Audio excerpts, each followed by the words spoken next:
Olá, estamos aqui no episódio número 5 do Histórias da Casinha, um momento muito especial. Eu tô com a Natália e a gente vai conversar um pouquinho. Natália, queria que você começasse. Primeiramente, obrigada mesmo por estar aqui conversando com a gente. É bom a gente conversar e ver pessoas. Quando a gente conversa online, pessoalmente, a gente é muito bom. Pra mim é muito gratificante, ainda mais nesse momento que você está com a gente desde antes, quando a gente não tinha nem espaço, a gente só atendia online. E agora com esse espaço aqui maior, né, que a gente, enorme na verdade, você até conheceu, que a gente está aqui, então é muito, muito especial. Eu queria que você começasse contando pra gente de como que foi a trajetória do diagnóstico do Samuel. Primeiro, é um prazer imenso estar aqui. É assim, incrível, eu tô completamente apaixonada com o espaço, por conhecer vocês pessoalmente é um sonho. É incrível. E sobre a pergunta, o diagnóstico de Samuel começou com uma suspeita quando ele fez o primeiro ano de vida. A gente percebeu que ele regrediu em alguns comportamentos que ele já fazia. Ele parou de falar, ele parou de dar tchau, de fazer umas brincadeiras que a gente costumava fazer. E ele não atendia quando a gente chamava. E isso foi a primeira coisa que chamou atenção. A gente nem conhecia o autismo de fato. Então, no início a gente achava que ele era surdo. A gente já tem casos de surdez na família. Então, quando a gente chamava e ele não respondia, a primeira coisa que vinha na cabeça é ele é surdo. Então a gente marcou uma pediatra, conversou com ela, conversou com a escola, que também notou os mesmos comportamentos. E a escola aconselhou a gente a procurar uma neuropediatra.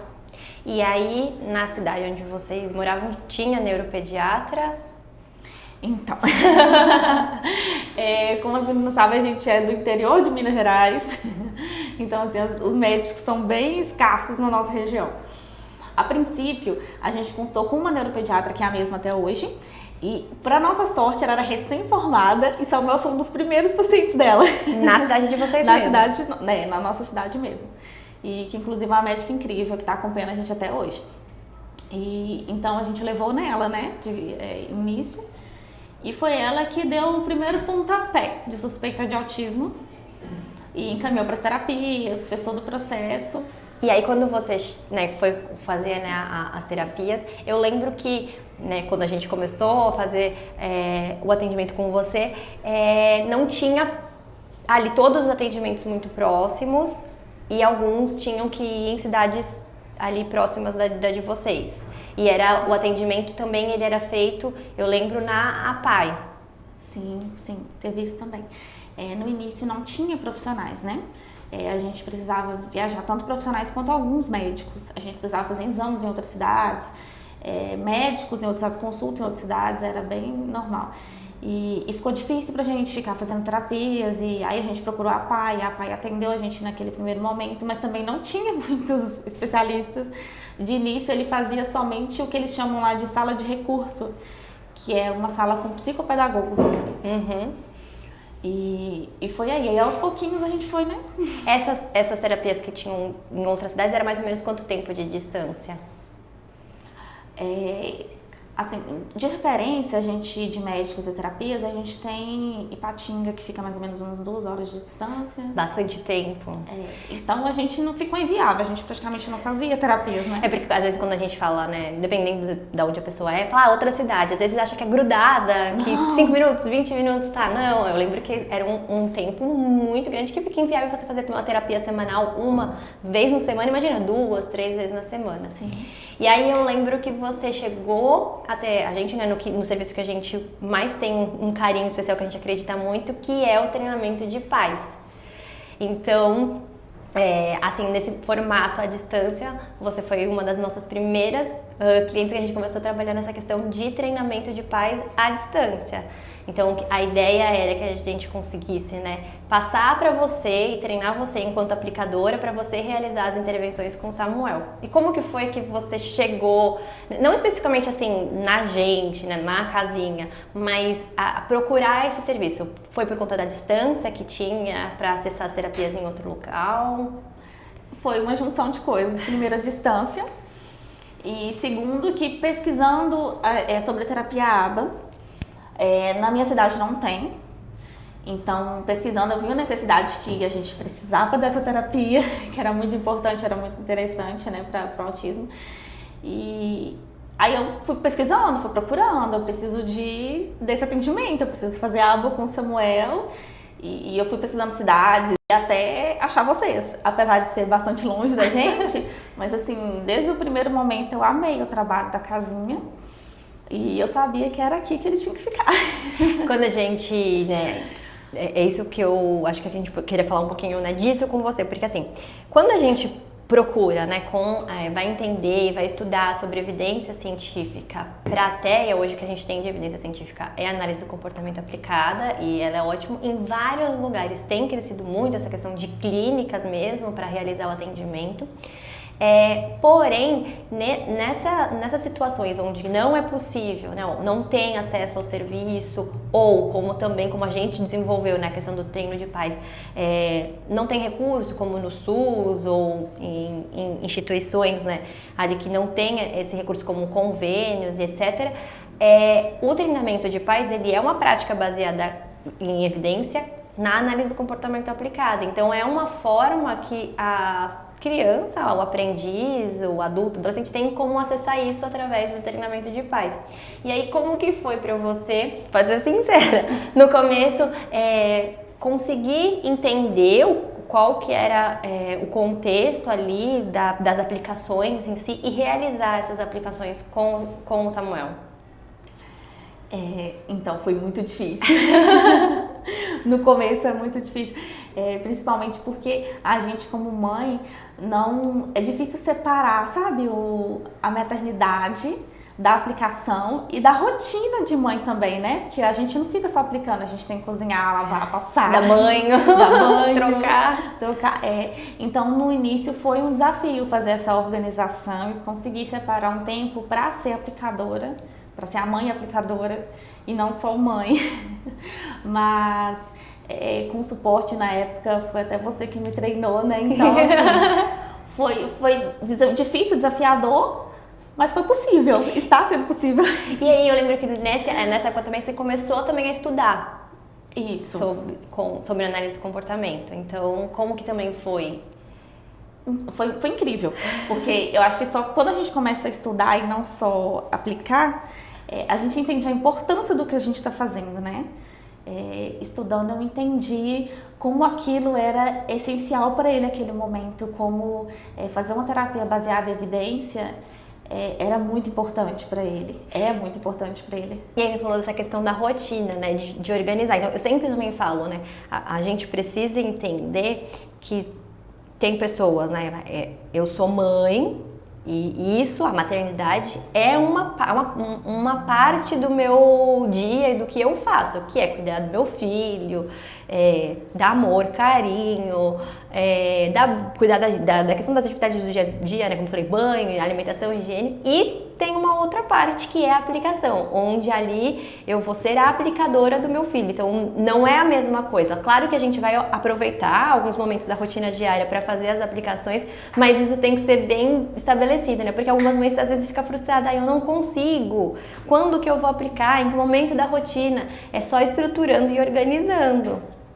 E aí como que você fez para fazer essa organização? Porque, né, a vida da mãe é uma loucura, né? E lógico que a gente sempre arranja tempo para as coisas. E como que você conseguiu ali arranjar um tempo para fazer as aplicações? Eu lembro que você era bem empenhada nisso. Então é bem caótico. No início é caótico. Mas a primeira prioridade para mim era contraturno, né? Eu precisava ser num turno diferente da escola. E aí o que eu precisava fazer, que era assim, bem estruturado, bem certinho, eu separo horas X do dia, organizo, né? Até a hora tal, eu vou dar o café da manhã e depois eu separo as próximas 2 horas e essas 2 horas é a aplicação e depois eu volto para minha rotina de mãe de novo. E mesmo assim, a gente já faz quanto tempo que você está sendo aplicadora do Samuel? No início eu comecei, depois eu tive AT, aí parei, mas assim, no geral, desde o início da casinha, tem uns 5 anos, né? Uns 5 anos. Passa rápido, né? E aí, nesses 5 anos mesmo assim, não chegou nenhum serviço ainda na cidade de vocês para realizar esses atendimentos? Ou as terapias, porque antes não tinham, era sempre em cidades distantes. Hoje tem ou ainda não? Terapia convencional mesmo, não necessariamente ABA. Então, né, nesse meio tempo chegou outros profissionais, outras clínicas, só que como a gente está com uma demanda muito alta na cidade, a maioria das crianças não conseguem vaga e quando consegue é num horário de atendimento muito reduzido, sabe? Muito pouco atendimento. E a aplicação ainda precisa ser, acaba que ela ainda muito importante. Muito importante. As vagas são extremamente escassas, é uma cidade que precisa muito de profissional na área, mas em ABA, em análise do comportamento, nós não temos clínica de referência ainda. Mas as demais, né, das terapias que eu chamo de convencionais, sim. Mas mesmo assim com pouca carga horária. Mesmo assim com pouca carga horária e pouco profissional. E aí, como que né, ali dentro da comunidade que você tá, né, dessas mães, você falou que tem outras, né? Como que vocês têm alguma organização, assim, de buscar isso? Os que tem são particulares, convênio ou da prefeitura? Como que é essa questão desse momento, assim? Porque quando não tem na região, eu acho que meu ponto com isso é assim, quando a gente tem, muitas vezes as pessoas não entendem a necessidade e a importância. Eu acho que quando não se tem, que a gente vai entendendo o quanto isso é importante. Lá nós temos pelo SUS, que é uma parceria da prefeitura com a PAI, mas são muito poucos profissionais e por uma demanda enorme, então a maioria das crianças não são atendidas. As vagas são muito poucas mesmo. E quando são a carga horária bem reduzida. Bem reduzida, não temos carga horária alta. E temos particulares também, que também tem esse mesmo problema, que na falta de profissional, muita criança sem terapia porque não tem profissional. E aí, é isso, então, mesmo né, quando a gente tem um pouco, a importância da formação da família. Sim, e a gente não tem na região esse tipo de formação da família.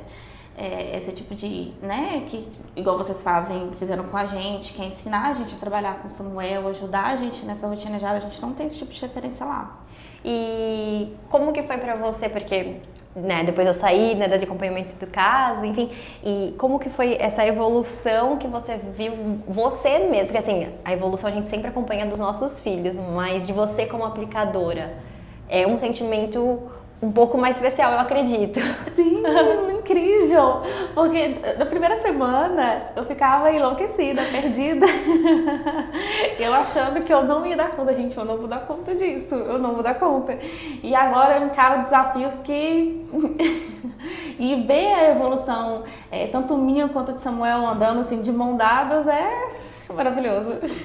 Com certeza. E depois de 5 anos, você acha que você, enquanto aplicadora, você consegue ver também a sua evolução? Com certeza.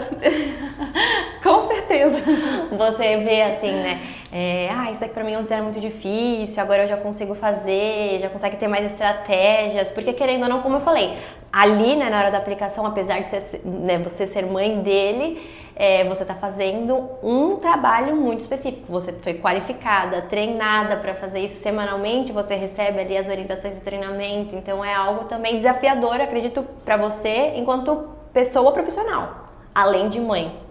Sim, muito desafiador, muito, porque eu tenho que pensar no time perfeito, porque às vezes não é a hora que eu quero fazer, não é a hora que o Samuel quer fazer. E ver assim, pra mim agora, depois de tantos anos, já é mais fácil ter noção desse tempo dele, ter noção do que eu vou fazer, a hora que eu vou fazer. do tipo de aplicação, tipo assim, o tipo de reforço que eu vou aplicar naquela hora, pra mim agora é completamente diferente.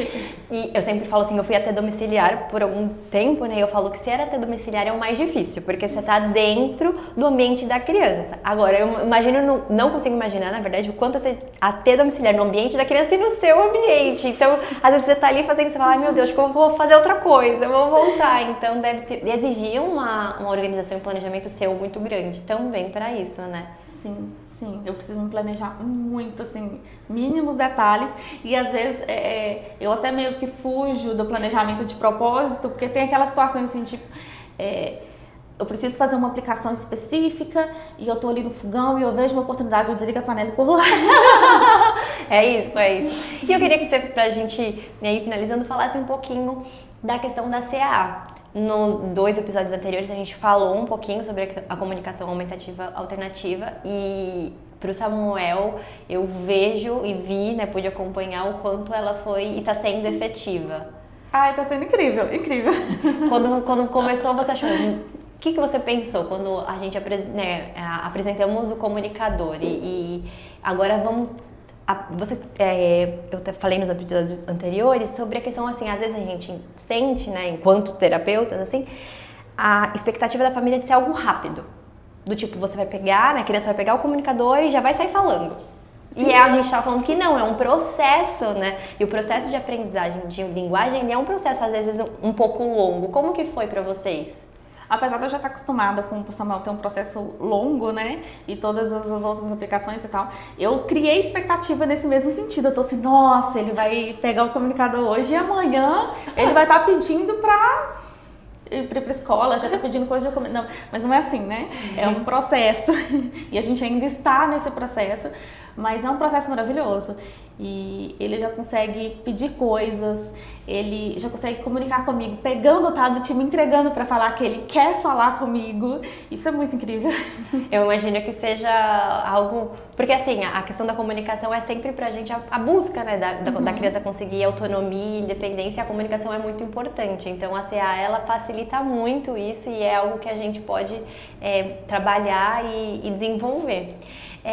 Eu queria te agradecer muito por ter participado desse quadro com a gente, por ter vindo até aqui nos conhecer. A gente fica muito feliz de poder saber que a nossa missão, ela pode alcançar quem está aqui perto da nossa região, mas pode alcançar também pessoas que estão distantes. E você é a maior prova disso. 5 anos com a gente, ver a evolução do Samuel é incrível, ver a sua evolução enquanto profissional, né, da área que você é uma aplicadora excelente. Se não tem ainda na região, precisa ter e tem que contratar a Natália, que ela vai ser ótima. Obrigada, viu? Muito obrigada mesmo. Eu também, nossa, só tenho que agradecer. Eu fico sem palavras, na verdade, eu estou extremamente emocionada, porque o Samuel foi uma criança antes da casinha e depois da casinha. Eu já falei isso com vocês em diversas oportunidades. Vocês fizeram uma diferença enorme na nossa vida, na nossa família. E muito obrigada por fazer parte disso com a gente, por esses 5 anos, espero que mais 5. Com certeza, a gente vai acompanhar e aí a gente vai avançar junto. Obrigada por receber a gente aqui, incrível. Eu tô completamente apaixonada pelo espaço, pela casinha e é tudo maravilhoso. Obrigada a você, muito obrigada mesmo, viu? É isso. Muito